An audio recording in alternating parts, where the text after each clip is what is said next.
আসসালামু আলাইকুম। চ্যানেল এই সংবাদে আপনাদের সবাইকে আমন্ত্রণ জানাচ্ছি আমি আল আভি জাহান।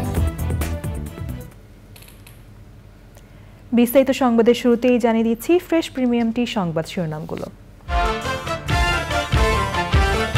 টি-20 বিশ্বকাপে নেদারল্যান্ডসকে হারিয়ে সুপার 8-এ যাওয়ার লড়াইয়ে এগিয়ে Bangladesh, man of the match Shakib Al Hasan. পবিত্র হজের অন্যতম ফরজ আদায়ের জন্য সৌদি আরবের মিনায় মুসল্লিরা, শনিবার শুরু হজের মূল আনুষ্ঠানিকতা।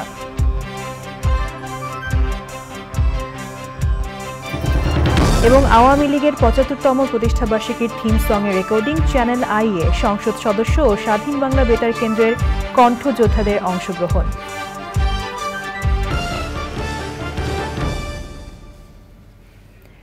সংবাদ শিরোনামগুলো জানাচ্ছিলাম। এখনকার এই সংবাদ আয়োজন একই সঙ্গে চ্যানেল আই-এর ইউটিউব চ্যানেলে এবং চ্যানেল আই-এর ওটিটি প্ল্যাটফর্ম আই স্ক্রিনে লাইভ স্ট্রিম হচ্ছে। যাচ্ছি বিস্তারিত সংবাদে।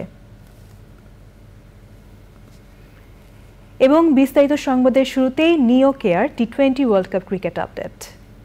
ঈদুল আজহাকে সামনে রেখে ঢাকা ছাড়তে শুরু করেছে মানুষ। বাস ও লঞ্চ টার্মিনাল এবং রেল স্টেশনে স্বাভাবিকের চেয়ে ভিড় অনেকটাই বেশি।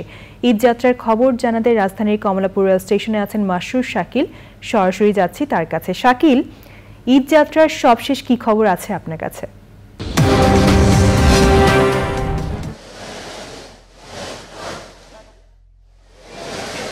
আলাভি, আমি কমলাপুর স্টেশনে মূলত এখান থেকে প্রায় 69টি ট্রেন প্রতিদিন ছাড়ে এবং ঈদ উপলক্ষে আরও 10টি স্পেশাল ট্রেন চালু হয়েছে। আমরা সকাল থেকে ভোর 6টা থেকে এখানে আছি।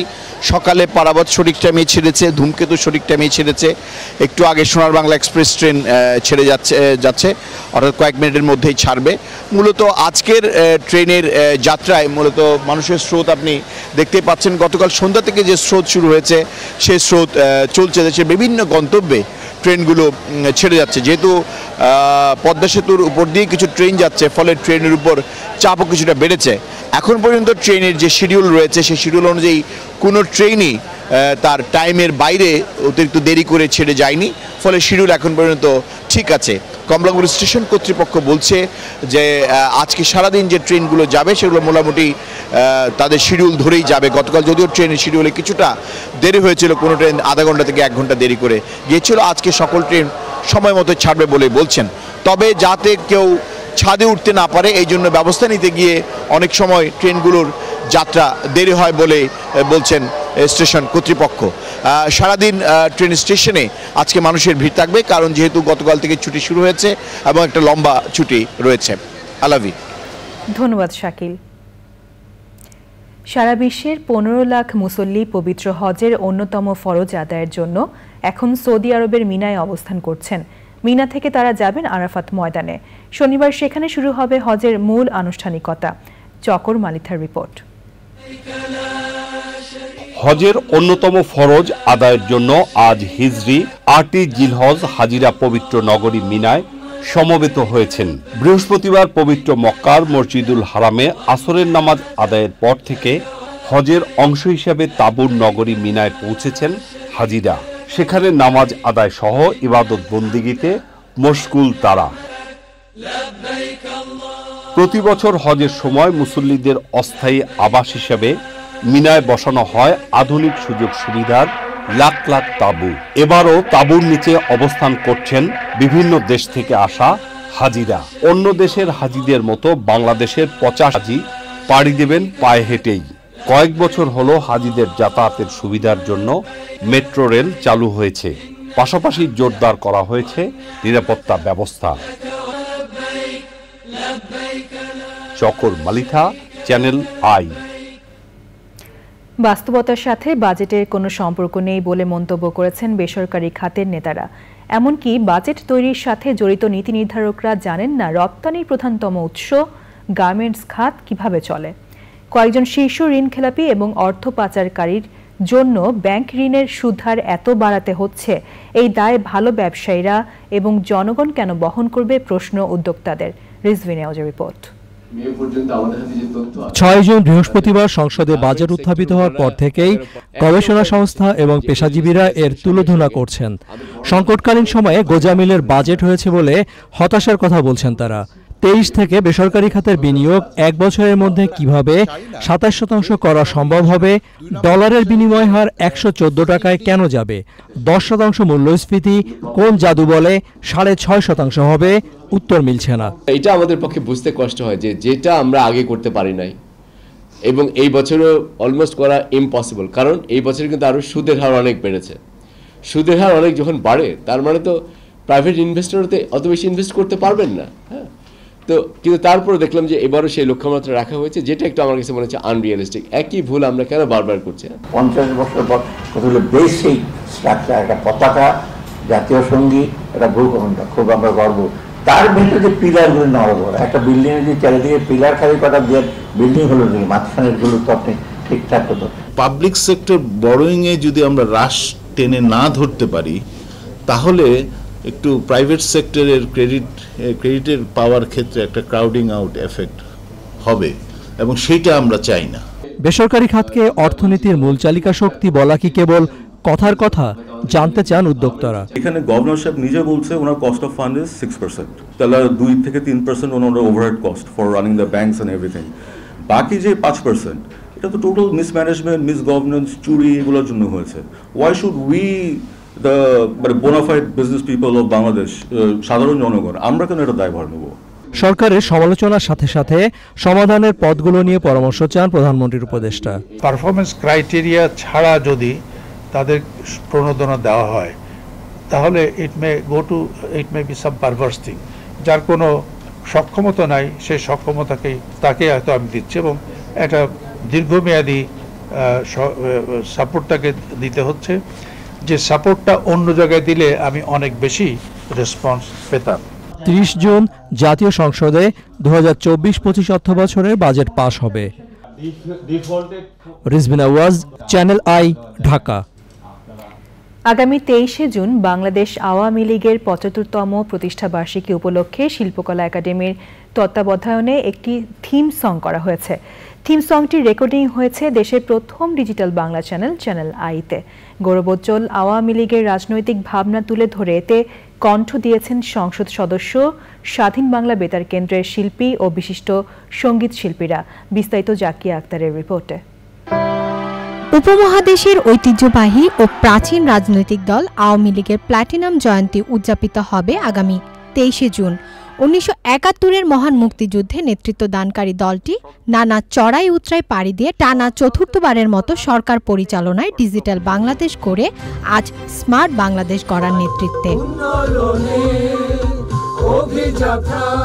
আওয়ামী লীগের গৌরব ও আনন্দকে ভাগাভাগি করে নিতে শিল্পকলা একাডেমির তত্ত্বাবধানে প্ল্যাটিনাম জয়ন্তী থিম সং এর আয়োজন। থিম সংটি করা হয় সংসদ সদস্য, স্বাধীন বাংলা বেতার কেন্দ্রের শব্দ সৈনিক, তারকা শিল্পী, বিশিষ্ট সঙ্গীত শিল্পী এবং শিল্পকলা একাডেমির শিল্পীদের কণ্ঠে। গানটি রেকর্ড করা হয়েছে চ্যানেল আই রেকর্ডিং স্টুডিওতে মিউজিশিয়ান ও সাউন্ড ইঞ্জিনিয়ার আজম বাবুর নেতৃত্বে।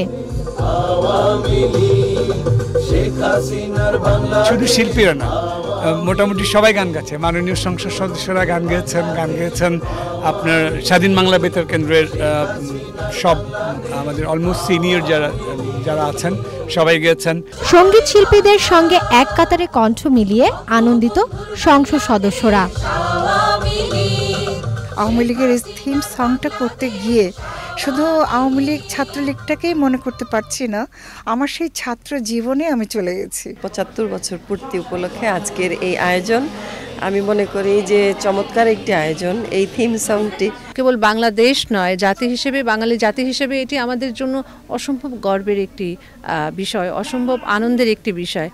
থিম সঙ্গে অংশ নিয়ে ইতিহাসের সাক্ষী হতে পেরে গর্বিত সঙ্গীত শিল্পীরাও। 75তম আওয়ামী লীগের জন্মবার্ষিকী যেমন বাঙালির কাছে একটা আনন্দ, তেমনি একজন শিল্পী হিসাবে আমার মনে হচ্ছে এটা একটি মহা আনন্দ।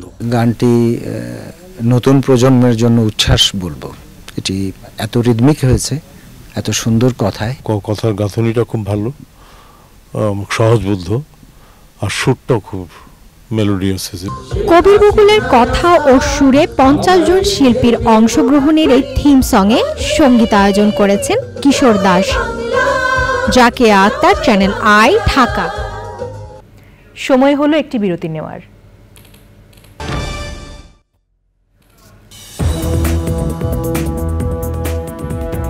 ফিরে এলাম বিরতির পর। বাংলাদেশ ও বিশ্বের বিভিন্ন দেশের 20 লাখের বেশি ধর্মপ্রাণ মুসলমানের স্রোত এখন মিনায়। 20,000 বাস, মিনিবাস ও ট্রেনে করে হজ যাত্রীরা মিনায় রওনা হয়েছেন। মক্কা থেকে MY আলাউদ্দিনের রিপোর্ট। মক্কা থেকে মিনা, কোথাও তিল ধরনের অবস্থা নেই, চারদিকে শুধু হজ যাত্রী। দীর্ঘ 9 মাস পায়ে হেঁটে আমি পবিত্র মক্কা নগরীতে আসি। আজকে আমার সেই স্বপ্ন পূরণ হতে যাচ্ছে। আমি আমার মাকে নিয়ে প্রথমবার হজে যাচ্ছি। আল্লাহ যেন আমাদেরকে হজটা এবং সহজ এবং কবুল করে।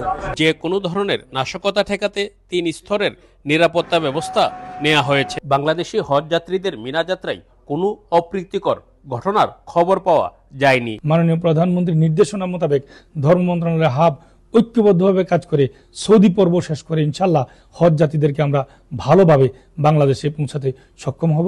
মিনার উদ্দেশ্যে যাত্রা করার মাধ্যমে হজের মূল আনুষ্ঠানিকতায় অংশগ্রহণ করছেন বাংলাদেশ ও বিশ্বের প্রায় 20 লাখের অধিক ধর্মপ্রাণ মুসলমান।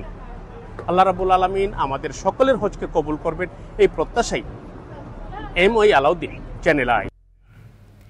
জীবিকার তাগিদে অনেক নারীরাই দেশের বাইরে যেতে দালাল চক্রের শিকার হন। স্বল্প অভিবাসন ব্যয়ে মধ্যপ্রাচ্যের বিভিন্ন দেশে যাওয়ার সুযোগ করে দিচ্ছে প্রবাসী কল্যাণ ও বৈদেশিক কর্মসংস্থান মন্ত্রণালয় অধীনে বোয়েসেল ফাউন্ডেশন। দেশব্যাপী কার্যক্রমের অংশ হিসেবে পিরোজপুরের ভান্ডারিয়ায় কর্মশালা অনুষ্ঠিত হয়। পিরোজপুর প্রতিনিধি ফশিউল ইসলাম বাচ্চুকে সঙ্গে নিয়ে দানিয়েল সুজিত বোসের রিপোর্ট। পিরোজপুরের ভান্ডারিয়া উপজেলার 4 নং ওয়ার্ডের মোসাম্মদ সীমা বেগম অভাবের সংসারেও অবসরে একসময় সেলাই করা শিখেছিলেন। হঠাৎ করে তার গ্রামে অনুষ্ঠিত জব ফেয়ার ও অবহিতকরণ কর্মশালায় অংশগ্রহণ করে একটি জামার পকেট তৈরি করে জয় করে নেন ইন্টারভিউ কর্মীদের মন। ফলে খুলে যায় তার ভাগ্যের চাকা। সম্পূর্ণ বিনা অভিবাসন ব্যয়ে তিনি সুযোগ পান জর্ডানে যাওয়ার। স্বামীর পাশাপাশি ইনকাম করতে যাইতেছি। জর্ডানে আমার বোন আছে, তার জন্য একটু সাহস করলাম, ছেলে মেয়ের ভবিষ্যতের জন্য। ওই সেলাই মেশিন। সীমা বেগমের মতো অনেক নারী তাদের কর্মদক্ষতা নিয়ে সম্পূর্ণ বিনা ব্যয়ে অথবা স্বল্প ব্যয়ে মধ্যপ্রাচ্যের বিভিন্ন দেশে যাওয়ার সুযোগ পাচ্ছেন। পিরোজপুর জেলায় অনেক যুব সমাজ রয়েছে, মা বোনদের পাশাপাশি তারাও যাতে এই সরকারিভাবে বিনা খরচে এই জর্ডান সহ বিভিন্ন রাষ্ট্রে যেতে পারে সেই ব্যবস্থা আপনি গ্রহণ করবেন। স্মার্ট বাংলাদেশ গড়ার লক্ষ্যে দক্ষ নারী কর্মীদের প্রতারক চক্র ছাড়াই প্রবাস যাওয়ার সুযোগ করে দিতেই প্রবাসী কল্যাণ ও বৈদেশিক কর্মসংস্থান মন্ত্রণালয়ের এই উদ্যোগ। তারা অনেক সময় তথ্য জানেন না বা তথ্য জানার ফলে বিভিন্ন লোকজনের মাধ্যমে প্রতারিত হন বা ক্ষতিগ্রস্ত হন। আমরা আমাদের এই কর্মশালার একটা বিশেষ উদ্দেশ্য হচ্ছে যে যাতে এই তথ্যগুলো আমরা আপনাদেরকে সবাইকে জানাতে পারি যে কীভাবে প্রবাসী যাওয়া যায়। অনুষ্ঠানের প্রধান অতিথি তার নিজের জেলায় নেওয়া দক্ষ নারী কর্মীদের জন্য ব্যতিক্রমী এই উদ্যোগ ধীরে ধীরে সারা দেশে ছড়িয়ে দেওয়ার প্রত্যয় ব্যক্ত করেন। নানা রকম মিথ্যা তথ্য দিয়ে বিদেশে পাঠানো, দালালি এইসব করে পাঠানোর চেষ্টা করা হয়। আজকে তাদেরকে একটু সাবধান করে দিচ্ছি যে এই জাতীয় চেষ্টা যেন কেউ না করেন। সরকারিভাবে যাবে, বিনা পয়সায় যাবে, এই চেষ্টাটা আমরা করতেছি। ইতোমধ্যে প্রায় 2 লাখ নারীকে মধ্যপ্রাচ্যের বিভিন্ন দেশে পাঠানো হয়েছে। সারা দেশে এর ধারাবাহিকতা অব্যাহত থাকবে বলে জানান সংশ্লিষ্টরা। পিরোজপুরের ভান্ডারিয়া উপজেলা থেকে Daniel Sujit Bose, channel I. এবার কৃষি সংবাদ।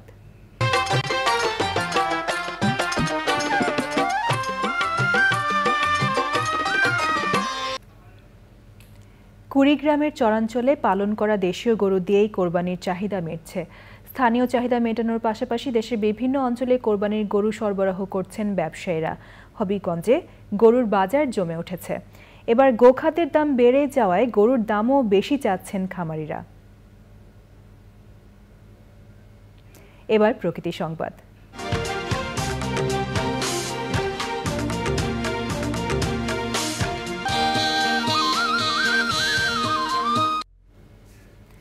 আড়াই হাজার বছর আগে প্রাচীন সভ্যতার নিদর্শন মিলেছে নওগাঁয়। তবে এটি রক্ষায় এখন পর্যন্ত কোনো উদ্যোগই নেয়নি প্রত্নতত্ত্ব বিভাগ। আর এই সুযোগে সভ্যতাটির মূল্যবান নিদর্শন লুট করছে একটি মহল। প্রায় 10 বছর ধরে মাটি খনন করে পাথর, মুদ্রা, বিভিন্ন মূর্তিসহ মূল্যবান বস্তু হাতিয়ে নিচ্ছে তারা।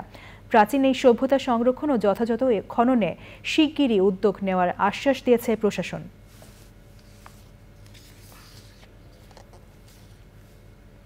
এবার খেলার খবর।